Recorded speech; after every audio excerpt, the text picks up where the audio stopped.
So the Knicks, they've opened up a lot of cap space. I mean, they had a lot of cap space before, now they got $40 million in cap space.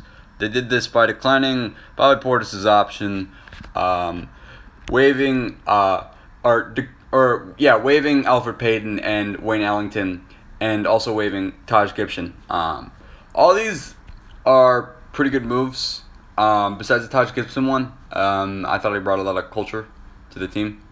And there was I read a Post article that said he was gonna come back on a lesser deal, but I mean, why would you take less money? I don't know.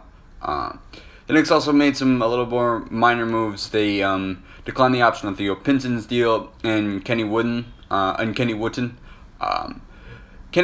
he was their two-way player, and honestly, it kind of makes a little bit of sense because he was noticeably upset with the role he had on, because he wasn't being called up to the NBA.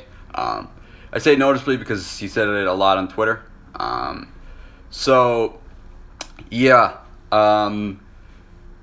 This is, I wouldn't say this is unexpected, but just the reason I make a video about it because it's very easy to trade for Russell Westbrook right now with $40 million in cap space, because you just have to get $2 million in there because his salary is like $42 million. And I know the Rockets have said that they want a young player and a first-round pick back, but there is value around the league, according to NBA reporters, is basically zero. So if eventually the Rockets might just settle for expirings, which is a cause of, I mean, I don't personally want Westbrook on this team, even though he's a pretty good player, just because it kind of messes up the rebuild. And also, he's declining, and he's owed $142 million over the next 3 years. So there's that aspect of it. There's also rumors that they're going to go after Gordon Hayward. And personally, I think it's a little bit too soon to be investing a large amount of money in a player like Gordon Hayward, unless you try to flip him maybe a year or two down the line. I mean, you do need a wing, but I would prefer a younger wing, just because this team's best players are young, and you gotta rise together. And also there's the Fred VanVleet stuff, and not a very long-term deal. If this is a short-term deal, but you're still giving that $20 million, that's his average. That's the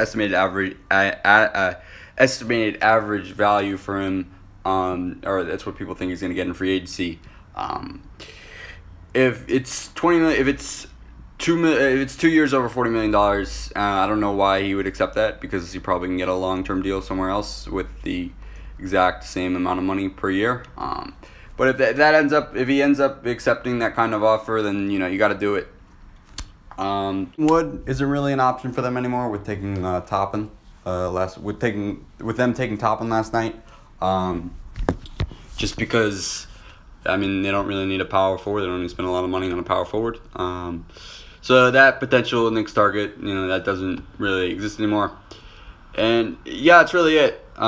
This is kind of, I guess, my free agency preview for the Knicks, or somewhat of it.